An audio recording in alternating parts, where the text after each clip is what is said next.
This is a Rough Tiger production.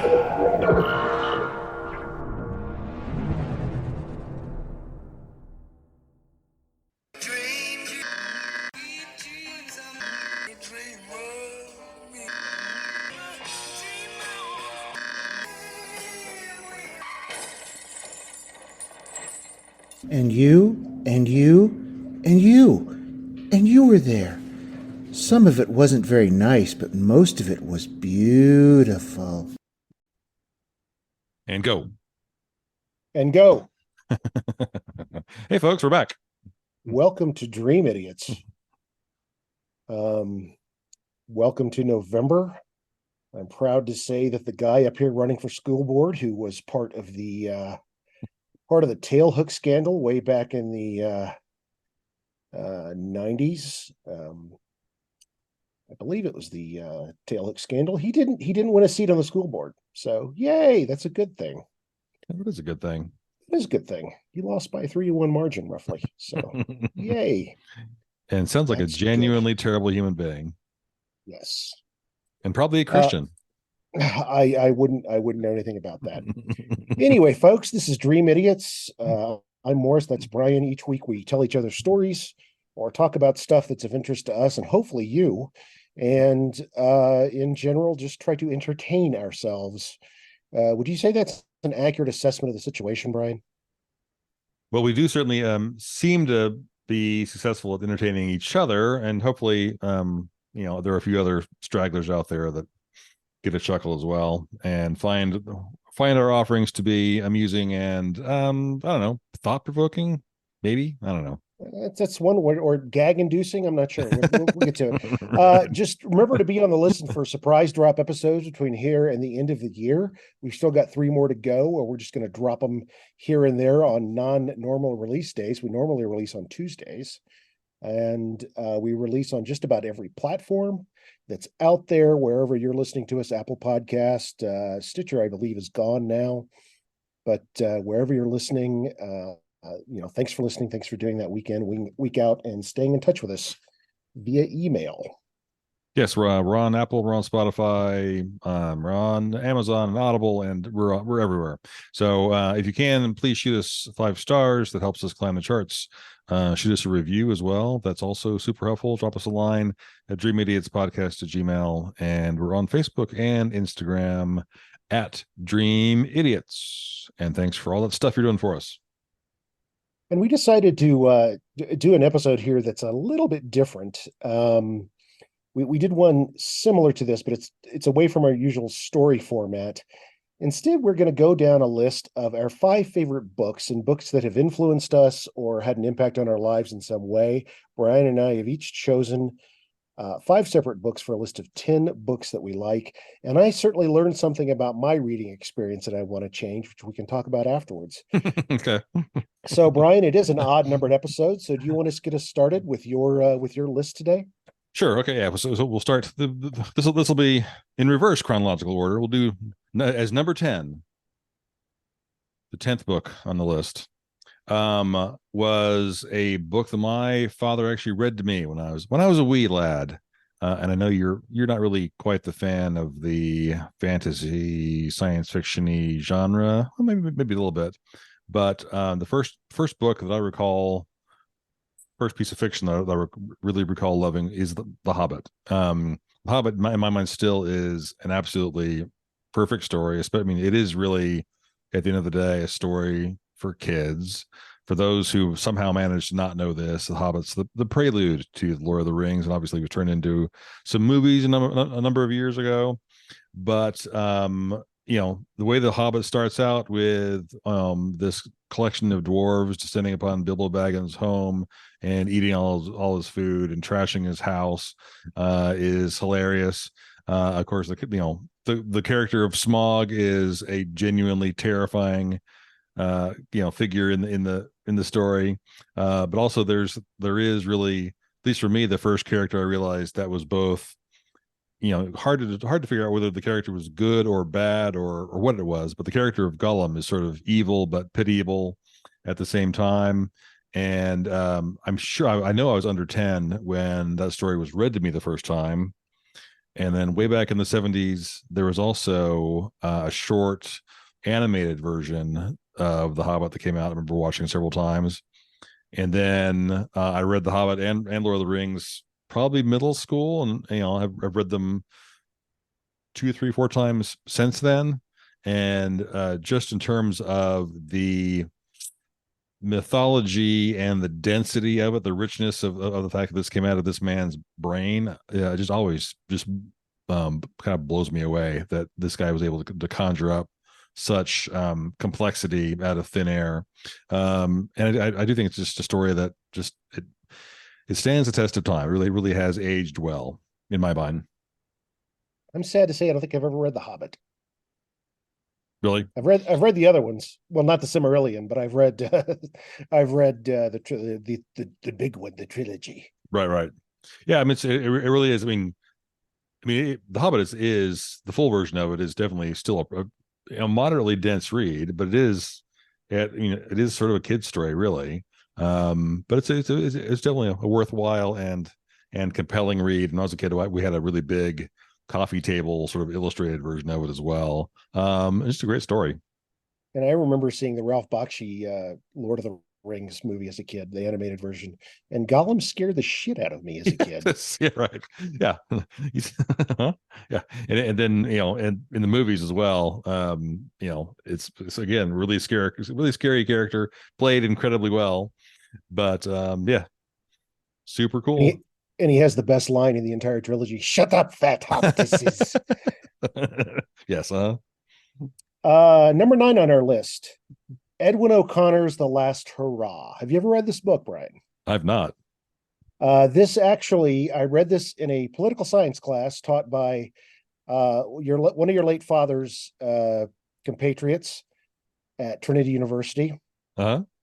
In a political science class. It's by Edwin O'Connor, came out in 1956. It was made into a movie in 1958, directed by John Ford and starring one of your favorites, Spencer Tracy. If you've never seen it, I do highly recommend it. Okay. It's the story of a newspaper cartoonist named Adam Caulfield, he's invited to hold an insider seat for one last great old-time political race as his uncle, the mayor Frank Skeffington, runs one more time for the office in a large, unnamed eastern seaboard city that is most likely Boston. His opponent is young, good-looking, politically experienced, and a made-for-TV candidate. And it is a spectacular book about the way people connect to one another. It has got a brilliant scene that takes place at a wake as you watch this politician work his way through the crowd at Naco Minahan's wake. And there's only one person that in my mind, now that I read the book before I saw the movie, but now that I go back and reread the book, you see it as Spencer Tracy. He's just absolutely nails it in the movie. Right. And it has one of the best final lines in any book I've ever read. It's up there with The Great Gatsby. I really can't I can't recommend this book enough because it fits so perfectly in the stuff that we learned as communication scholars about the Kennedy-Nixon debates and how television took over politics and how image became everything, because the young, good-looking candidate is also really a complete nitwit too. And as he faces off with the experienced, twice governor of the state, 4-time political powerhouse Frank Skeffington, highly recommend The Last Hurrah. It's a wonderful little look at an old-time political race and a tremendous cast of characters. From the pen of Edwin O'Connor in 1956. Nice. Yeah, it's good for political junkies too, if you've never read it. Okay. Yeah, I certainly I've heard of it, but I have never read it.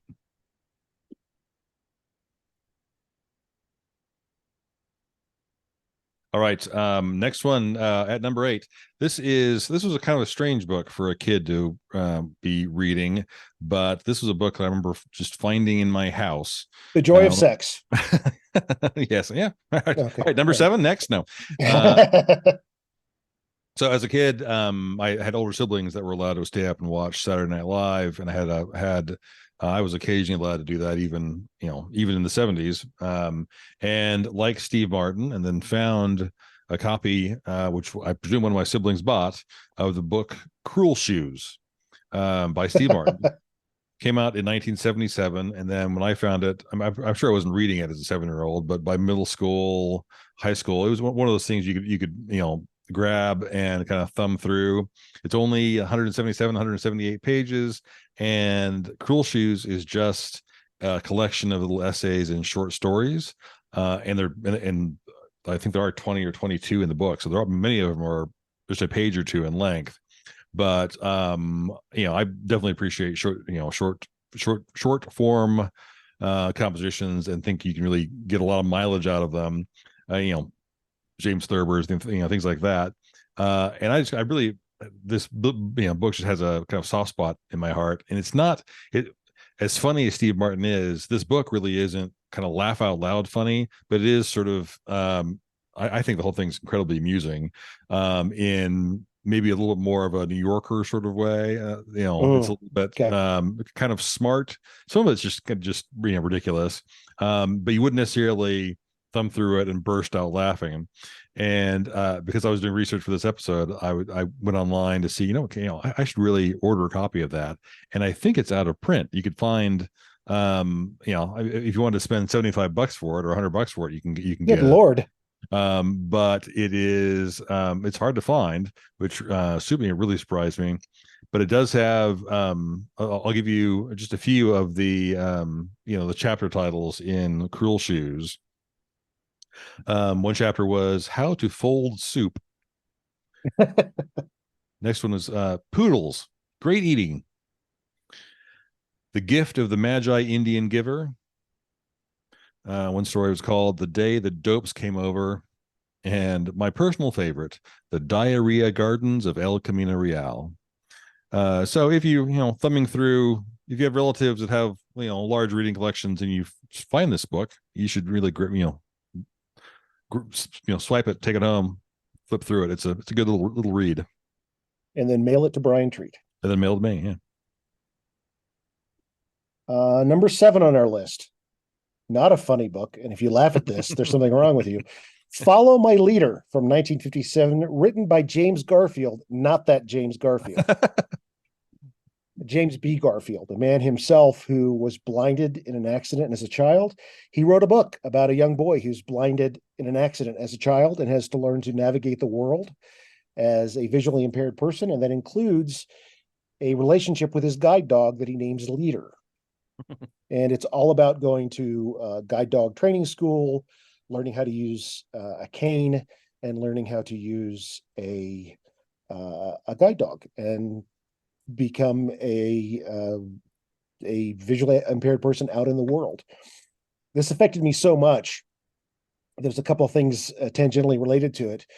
When as a Cub Master, I tried to arrange to have a special guest speaker once every year where someone would come in. And I used this book as an example. And I had someone come in who was specifically trained to help people with sight. How can they be better allies to people without sight? In other words, how can you help? And how do you offer assistance across the street? How do you do this? How does this work? How does that work? And I had her come in because she helps train guide dogs and helps train people in that respect. So she came in and talked to my scouts about how does this work?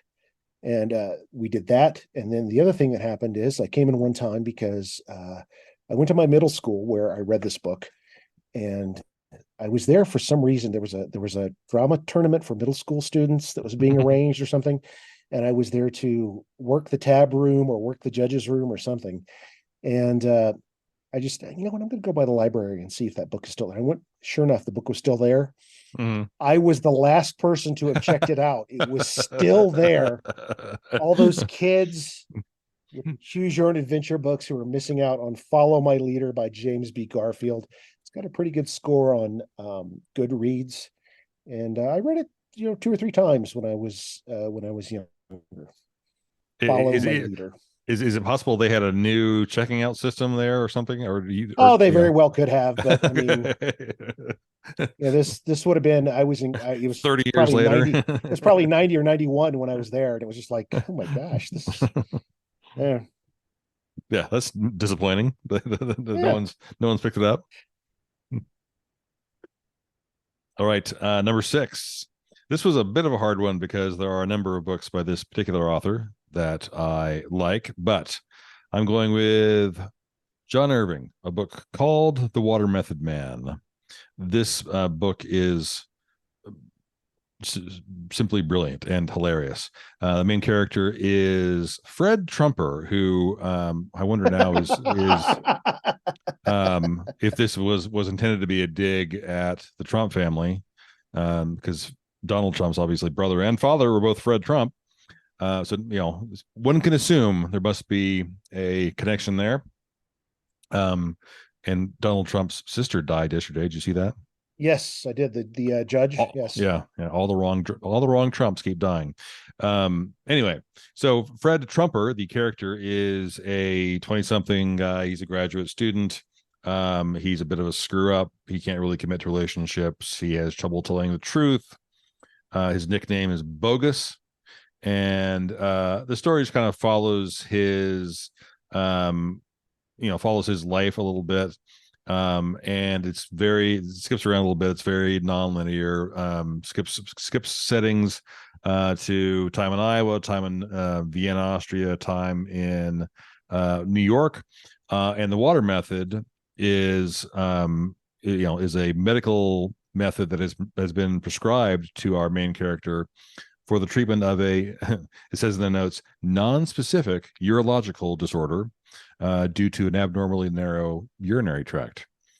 So his doctor in the story basically says you can abstain completely from sex and alcohol, or we can go subject you to a very painful procedure to widen your urinary tract, or you can start up with the water method, which basically consists of drinking large amounts of water before and after sex. And so that's what the water method man, that's where it comes from. So, but it is, as with virtually all John Irving books, there are some things that are probably maybe a little bit off color and out of bounds for children. Nevertheless, I was reading this book in, it wasn't assigned, obviously, but I had taken it to school and was reading it in my GT English class freshman year in high school. And my teacher, I believe her name was Miss Douglas, but I can't be I'm not totally certain of that. Saw I was reading John Irving, I think, and then came over and actually took the book out of my hand, and then turned over and read the back cover, and then handed it back to me and said, "Yeah, it's fine that you're reading this book, but maybe you read this book just at home. Don't bring this book to school. That's probably out of bounds." Anyway, The Water Method Man by John Irving. That's good stuff. I read that about the same time, I think, maybe a couple years after. Mm-hmm. And it's not in his heavy hitter rotation of his great books either. That's kind of from the back bench. Water Method Man. Yeah, a little bit. I mean, it's one of his earlier ones too. Yeah, it's when did it come out? It's definitely a 70s release, or maybe very early 80s. And then obviously, there are a number of other books in his canon that many people select in their top 5, top 10. I know, but maybe a lesser known story. Number 5 from 1961, Joseph Heller's Catch-22. It's on my list. I read this several times. Don't really care for the movie, although Bob Newhart as Major is perfectly cast. A book my Uncle Bob, who I've mentioned on this podcast many times, encouraged me to read, so I read it in the 7th or 8th grade for the first time. And it's dark, it's funny, it's extremely gross.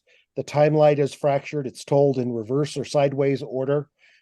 And it's a book that made me realize at just the right age that it's okay and sometimes necessary to laugh at horror. Because if you don't, you will go absolutely, completely crazy, just like some of the characters in Catch-22. And of course, Catch-22 became a way to describe a situation that is absolutely impossible to get out of, because if you make one choice, it forces you to make another choice. But if you make a different choice, it leads you to the exact same situation, hence right. Catch-22. And in the case of the book, if you want to get out of flying missions, you have to request it on health grounds. But if you request it on mental health grounds, that proves you're sane, so you have to fly. So that's your Catch-22. And it's just a book filled with tremendous character sketches, really great situations, some just laugh out loud moments, and it makes a lasting impression on you. I've read all of Joseph Heller's stuff with the exception of the sequel to Catch 22 called Closing Time. It's because I never felt I was quite ready for it, and I want to wait until I'm a little bit older before I read Closing Time, I think. Oh wow, really? Okay. Yeah, it's one of those books that I'm not sure I want to, just don't want to read it yet. But I sure am glad that Catch 22 is one of those ones that I've visited again and again. And I reread that in the same class that I read Last Hurrah, actually. And there were people in there who's Okay. like, I don't get it. It's repetitive. And I said, well, it's the mounting horror of war that the same shit keeps happening again and again. And right. anyway. Yeah, that's sort of the point. Yeah. Yep. I've read it. Oh, I think at least twice, but yeah, it definitely, I don't know, sticks with you and will give you bad dreams, but it's a great book. Yep. Where are we? Four. Number four, another one that's hard to choose one particular title from this author, but Me Talk Pretty One Day by David Sedaris. I think I have read everything he has written, and I mean, pretty much now the only reason I subscribe to the New Yorker magazine is to catch things he does there. All of his stuff. I mean, obviously I know you're a fan as well. I think over time I've converted virtually my entire family into fans, and we're constantly gifting and regifting the all of his various books. Me Talk Pretty One Day, I think, was the first book of his that I read. That was sort of my first introduction to him, and then I went back and read his books prior, Barrel Fever and Naked, and his first one was Santaland Diaries, is the one that is staged, talking about his days as one of Santa's elves in is it Macy's in New York? Where he was Santa's elf, I forget. That sounds right, but yeah, Macy's or Saks or someplace like Macy's that. Macy's or Saks, where he's an elf. Me Talk Pretty One Day has a number of hilarious stories. I did always sort of I just love these stories where they're making fun of and infuriating their father. His father, Lou. David's father Lou is a complete tightwad, and so there's a story where David is flying Lou to Paris for some event, and Lou has throws onto the hotel room bed this brown hunk of something, and David can't figure out what it is, and he gradually realizes that his father has brought a banana with him all the way from North Carolina to France because he didn't want to spend money on the flight. Then didn't eat the banana, and then that's in a story called I'll Eat What He's Wearing. And there's another story in that same book called A Shiner Like a Diamond, where David's sister Amy Sedaris is set to be profiled for a piece in New York Magazine, and she goes in and tells the makeup artist that she wants makeup that makes it look like she's been beaten. Makeup looks like she's been beaten up.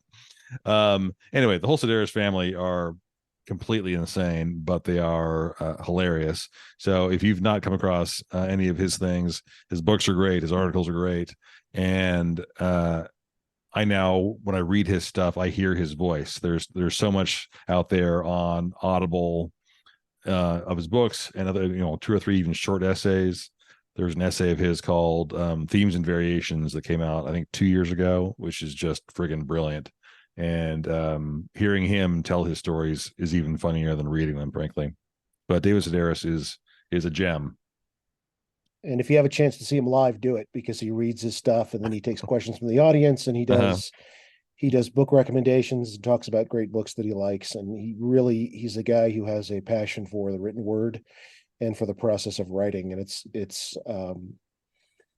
it's really an experience to be there with him when he's bringing those stories to life, like you said.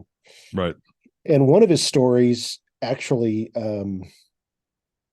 I was reading it one night in bed and my wife was asleep, and I was trying to suppress my laughter so hard that I actually woke my wife up, and she thought I was crying. And I was like, "No, it's this David Sedaris. It's a," and and she was like, "Okay, whatever." And I couldn't even, I couldn't even tell her what it was because I was just shaking so hard with laughter at his stuff. Good stuff, Yep. David Sedaris. Number 3 on my list, Bryan, and let's return to the world of John Irving from 1989. A Prayer for Owen Meany. Um, and like you, there could have been several Irving books on my list: The World According to Garp, The Hotel New Hampshire, The Cider House Rules. But I chose this one because it hit me at just the right time. I think I was 17 or 18 when this came out. I really began to understand literature as a joy rather than a chore. And I remember reading it, and I had it at school, and I started it. And our one of our old theater teachers there, who also taught English, Jan O'Neill, said, "You will be up all night finishing that. Right. You will not want to put it down." And sure enough, that Monday when I dragged my ass into school, she's like, "Well, how late did you stay up finishing it?" I was like, I could not put it down. He was made into a rather limp film called Simon Birch sometime in the early 2000s. But A Prayer for Owen Meany is just magnificent. It's like watching a giant jigsaw puzzle come together. Mhm. And it's beautiful and sad and funny, and contains some of the best characters that John Irving ever created in Owen Meany and John Wheelwright, the narrator. Right. And I really, I hate to put anything above some of the other ones, but this is my favorite John Irving novel, short of anything new that I've read. I'm going to check out his latest one, The Last Chairlift. Um, I haven't read it yet though. but It's 4 inches thick. yeah, he likes to tell his stories, but I haven't really read any John Irving in some time. I've missed the last 2 or 3 novels. um but Prayer for Owen Meany is one that just kills you on every level. Mhm. It's good stuff. Yeah, I've certainly read it several times. As a person who is essentially an atheist, the religious overtones, themes through it, I don't like, but there is still something about it that is, incredibly compelling. It is a hard book to put down. Well, if something like that happened to you, you would believe in God, I think. Right? Right. Yeah. Yeah, I mean, exactly. But yes, so yeah, we're not going to spoil it, but if you stumble across a well thumbed copy of Owen Meany, yeah, pick that thing out. It's a great book. Yep. Number 2.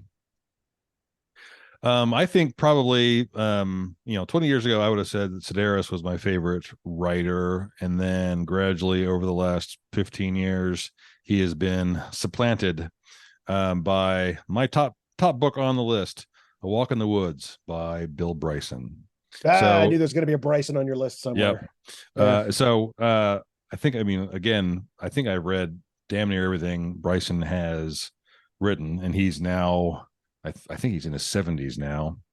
Walk in the Woods, hands down, his most popular, I think, in terms of sales anyway, book, where he and his childhood friend, the guy's real name is Matt Angerer, but he uses Bryce Bryson uses in the books the name Stephen Katz as the pseudonym, and at the time, Bryson has just moved to Connecticut and realizes he's very, very close to the Appalachian Trail and wants to find out more about it, and then sets about this scheme to hike a portion. At least initially, he intends to hike the entire Appalachian Trail and starts training, and his buddy Katz comes and meets him, and they fly down to the southern end of the AT, which starts down in Georgia, not too far from Atlanta, and they start hiking north. In all of Bryson's books, I mean, some of his things are autobiographical. Some of those things are not about him at all. But he, more than any writer I have ever read, he's able to take complex subjects and make them much more interesting and understandable, but also doing it in an incredibly witty way. And So when they, as he's telling the story of them endeavoring to hike the trail, he's talking about the history of the trail and conflicts that happen along the trail and how the trail is built, developed over time. But then it's also, when they hike it, he and Katz are in their mid to late 40s, and it's all about their ridiculous misadventures, being middle-aged, overweight white men who probably really shouldn't be out there because they are ill prepared. So they go out and realize they're out there for a good period of time. They make it all the way. They start out south. They hike as far as Gatlinburg, Tennessee, and then realize they find a map in one of the stops and realize that as long as they've been out there, this is going to take way too long. They're going too slow, and so they just decide to skip a whole hunk of the trail. Because as Bryson says, quote, I had a powerful urge to not be this far south any longer. So they figure out a way to bump up, and they pick up the trail again in Virginia and hike some more. And then both he and Katz fly home to do other work. They reunite some months later and do a portion of the 100-mile wilderness that's up in Maine. But the whole book is just a incredibly deft weaving of this hilarious story of these two fools out there, damn near killing themselves trying to do this, along with the history of the trail, and then these other little stories of the various people they just bump into while they're out there. I've read the book 6, 8, 10 times, and then probably 7 or 8 years ago, I found the audiobook as well, and I've listened to the audiobook, I'm sure 10 times. It's hilarious. And that is number 2 on our list, A Walk in the Woods by Bill Bryson. I think my wife's a big fan, and her favorite, I think, is Thunderbolt Kid. Yeah, that's hilarious as well. Yeah. Yep. Well, it's interesting that you did a travel log sort of piece for yours, because my number 1 is also a travel log, Brian. It is 1974's Zen and the Art of Motorcycle Maintenance, an Inquiry into Values by Robert Pirsig. It's part travel log, at least, part philosophical treatise, part autobiography. This book went through 121 rejections from publishers before it found a place, and it ended up becoming the best-selling philosophy book in the United States in the 20th century. Pirsig tackles the great gap between the romantical and classical mindsets with the concept of what he calls quality. And he sees that as the companion to truth. I find this book to be different every time I read it. And I've read it at different points in my life. It is travelogue in the sense that he is traveling cross country with his son and a couple of friends, and they're on motorcycles. His son's riding behind him, and he's got 2 friends, John and Sylvia Sutherland, riding their own bikes. And John Sutherland is very much a romantic, and Pirsig himself is a classicist when it comes to motorcycle maintenance. The classicist being very much interested in how the motorcycle is constructed, how it's put together, how it works. And John, the romantic, being concerned with how does it make me feel when I'm on the open road. right. And he uses that as a launching point to discuss how can we bridge these 2 different ways of looking at the world, and what do they both address that's similar as opposed to what makes them different. And that's just one thing that he kind of struggles with as he gets through this book. And the touchstone that they both appreciate is that of quality, this idea of something which is unsurpassable and wonderful, in a way to appreciate that which is noble and true in anything. And he also does this by getting into the autobiography of basically how he himself went crazy at one point in his life and had to go through shock therapy in the 1950s, in the 60s, as you can imagine how brutal that would be. A tremendous book, very intelligent and witty book, and a book that, again, every time I go back and reread it, I find something a little different. When I read it as a student, it was very different. When I read it as a teacher, the teacher components, when he discusses writing, it's very different. And then you read it very differently when you're a father as well. And when you're older, you read it very differently. Tremendous book, and a book that has helped me out of many situations particularly with my own writing as well, when I'm trying to write something and think about how do I want to approach this problem? How do I want to tackle it? Right. And it's also very, very readable. He makes this comparison to where he's when he and his son camp out, he always carries a book with him, and usually it's Thoreau's Walden, because you can read 1 or 2 pages from it and that'll keep you busy all night in a conversation. Mm-hmm. And it also introduced me to the topic of the Chautauqua, which of course has popped up many times in our podcast. Right, sure. Tremendous book if you're looking for I don't want to say it's a summer beach read. It's not. But if you're looking for something if you're looking for something a little bit meaty that will keep you occupied and make you think big thoughts, but still have a good time doing it, Zen and the Art of Motorcycle Maintenance by Robert Pirsig from 1974. Yeah, not that funny. I'm ashamed of it. I've never actually read it. And when it was being circulated a whole bunch when we were sort of college age, and people were, we got to read it. And I just, when everyone was recommending Breaking Bad, I put it off. It's like I just couldn't cave to the pressure, but I really should cave to the pressure and order a copy of Zen and the Art of Breaking Bad is based on Zen and the Art of Motorcycle. Is it really? I was right. Yeah, okay. no, it's not. No, it's not at all. It's like, really?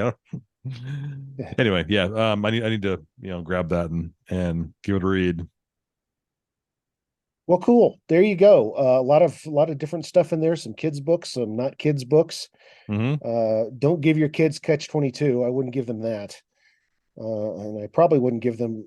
The only book I'd give from my list to my kids is clearly Zen and the Art of Motorcycle Maintenance. Right. No, I Follow My Leader is what I'd give for a kid if you can find it in your neighborhood for maybe this holiday season. But there you go. 10 favorite idiot books from the two of us here at Dream Idiots. Yeah, not bad. If we get really, really motivated, maybe we can actually embed the links where you can find these things online for those that are interested. Although that would spoil the surprise of what the episode contains if I put the links. Yes, maybe I won't. Yes, maybe I won't do that. But anyway, yeah, some 10 offerings. Check them out. Yeah, and I like the fact that, Bryan, you weren't afraid to go back and do kids your kids books with Hobbit. That was I don't remember being read to as a child. Which is, I know I was, but I don't remember specific stuff. But Hobbit, that's a big one as a kid to get read to. There's some serious shit going on down in Hobbit. Yeah. Yep, absolutely. And Horton Hears a Who was almost on my list, but I figured that was, a little too much. My favorite suit as a kid, still is today, is the Lorax. The Lorax is, and that one is a goddamn downer. It is. Yeah. All right, folks. Hope you enjoy your reading. On that note, Go read some David Sedaris. Read some Steve Martin. Read some of the funny stuff. Read Catch-22, and we will be back at you later with some more stuff. Hope you're having a good month wherever you are, and that you are, as usual, being good to each other. Yes, thanks for everything, folks. Give us a listen. Check out dreamidiots.com and on Facebook, Instagram at Dream Idiots. Drop us a line, dreamidiots.podcast@gmail.com. We appreciate you hanging out with us each week, and we'll be back again soon. This is a Rough Tiger production. Bong bong, Bryan. Bong bong? Bong bong. Bong bong. Good.